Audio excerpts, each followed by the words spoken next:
After Jonathan was carried by the wind, a man reached the point where the line was, and it appeared black in color. This man's name is Emanuel Ikuku Okoi. When the line appeared black in color, the angel asked him, Emanuel Ikuku Okoi, do you know the reason why the line appeared black? And he said no. Then the angel lifted up his right hand and a screen appeared. When the screen appeared, the angel asked Emanuel to watch the scene on the screen to see whether he can recognize the person on the screen. When I looked at the screen, I saw that it was displaying where Emanuel was drinking alcoholic drinks secretly and in different places. Emanuel Okoi was dumbfounded when he saw himself on the screen. Then the angel asked him, Emanuel, do you recognize the person on the screen? And he said yes, that the person was him. When he confirmed that he was the person, the angel told him that it was because he was drinking alcoholic drinks that made the line to appear black in color. When Emanuel heard that, he said to the angel, but my pastor told us that it is not a sin for somebody to drink alcoholic drink.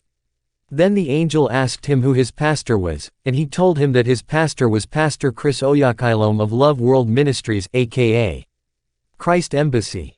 Having told the angel who his pastor was, the angel told him that the name of the person whom he said was his pastor was not in the book of life because he was encouraging sin against God and the Holy Spirit.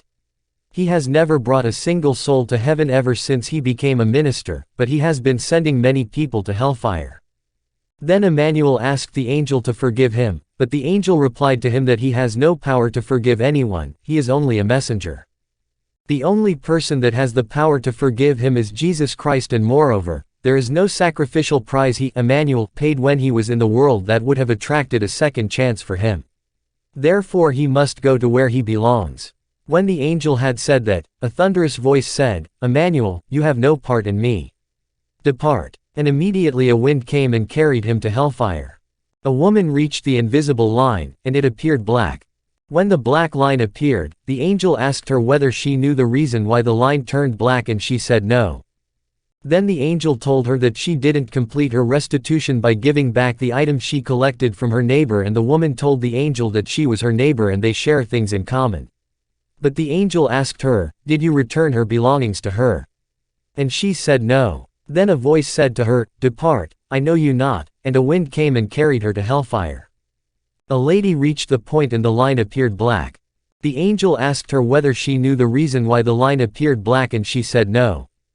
Then the angel said to her, look at your blouse, and she responded that she did not see anything wrong with it. Then the angel asked her, Dorothy Tope, can't you see that your blouse did not cover your breast? You practice whoredom. You exposed your body to the world. You are immoral, and you must go to the place prepared for people like you. When the angel said that, a thunderous voice said, I know you not, Dorothy Tope. Depart from me. Depart. A man reached the point where the invisible line was, and it appeared black, and the angel asked him, James Ogbonna, do you know the reason why the line appeared black? And he said, number. Then the angel said to him, the reason is that you were busy doing the networking business. You were advertising and marketing the products of Satan, and you have no time for God. You did not find out from God the things that involved in the business spiritually, you went and started it. Did you know that you belong to Satan? And James said no. Then the angel asked him to open his hands, and he did, and in his palms were written the figure, 666. The angel also asked him to open his tongue, and he did. On his tongue was written the figure, 666. When James heard all these things, he was surprised, and as he wanted to say something, a voice said, James, you are my enemy forever, depart from me into eternal damnation, and instantly, a wind came and carried him to hellfire. A man reached the point in which the invisible line was, and it appeared black in color. The angel asked him whether he knew the reason why the line appeared black in color, and he said no. Then the angel told him that the reason was that he was owing to his in-laws. The man asked the angel how he was owing to his in-laws, and the angel said to him, Charles, when you went to your in-laws to marry their daughter, you made some payment and presented some items which you were asked to present, but you promised them that later you will bring the remaining money, and which you did not do until you died. You are owing your in-laws, and no one who is owing will enter into the kingdom of heaven, therefore, you must go to where you belong. As soon as the angel told Charles that he must go to the place where he belongs, a voice said, Charles, I know you not. Depart from me now. And a wind came and carried him to hellfire. A white man reached that point where the line was and it appeared black, and the angel asked him, "Jeffrey, do you know the reason why the line appeared black?" And he said no. Then the angel said to him, "Jeffrey, you are a murderer. You were worshipping God with a gun in your hand. You served God, but you were a police officer, you were carrying your gun about. Nobody who carries gun has a part in heaven, and nobody who belonged to a force, whether police force, army force, navy force, will enter heaven because they carry a gun and their heart is filled with evil. They love killing and their camp is filled with human blood. They killed both innocent and guilty people, and any person who is one of them, even if he is righteous, he will equally partake in their sin because the person belongs to the group of murderers. Nobody has the right to kill anybody, no matter the offense that person must have committed." Furthermore, the angel asked him, "Jeffrey, do you know you are the one that destroyed yourself?" And he asked the angel, "How?" The angel told him that an angel came to him one morning when he was about to enter his car for work, and told him to resign, that he will die very soon, but he pursued the angel. When Jeffrey heard that, he said that it was not true, that no angel was sent to him. At this point, another angel came out from the gate and walked up to him. Then the first angel asked him, "Jeffrey, can you recognize this angel?" He said no. Then the first angel told him that the second angel was the angel that was sent to him at the front of his house. As Jeffrey wanted to argue, the second angel lifted up his hand and a screen appeared. They showed him how the angel came to him. The angel did not appear in the nature of an angel, but he came to Jeffrey like a small boy, and Jeffrey pursued him. 6 months later, Jeffrey was shot dead by armed robbers. When Jeffrey saw that, he began to ask for forgiveness, but a voice said to him, "Depart into eternal damnation." When the voice said that, a wind came and carried him out to hellfire. Then the second angel went back. A young boy reached the point where the invisible line was, and it appeared black. The angel asked him, "Gidio for Chica, do you know the reason why the line appeared black in color?" And he said no. Then the angel asked him to look at the screen. The screen was the one which the second angel used to show Jeffrey himself. When I looked at the screen, I saw Gidio for Chica kneeling down and bowing down to the image called the Virgin Mary. Gidio for Chica was confused when he saw that. Then the angel said to him, "Gidio for Chica, you are worshipping idol in the world." But Gidio for Chica told the angel that what he was doing was not idol worshipping. He also said that the image was not an idol, rather it was an image of the Blessed Virgin Mary.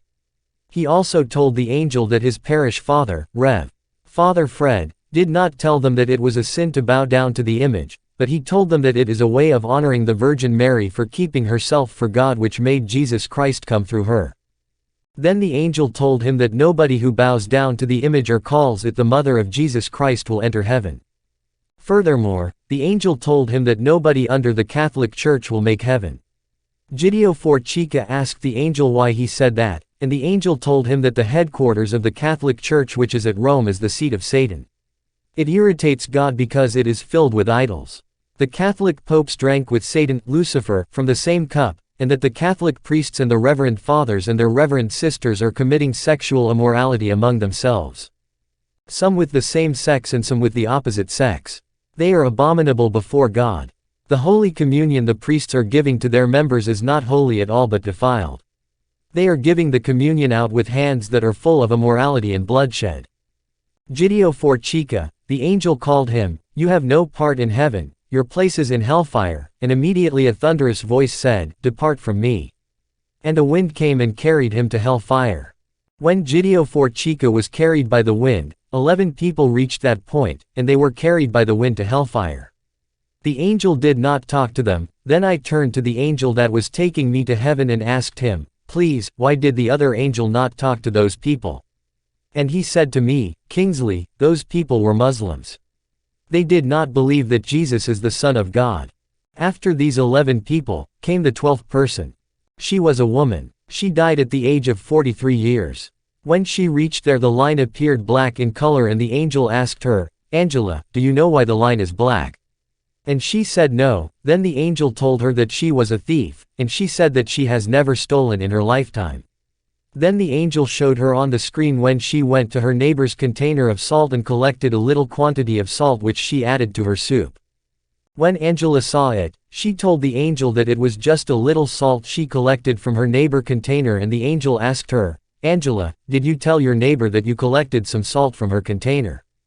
And she said no. The angel again showed her crown to her on the screen, and she was happy.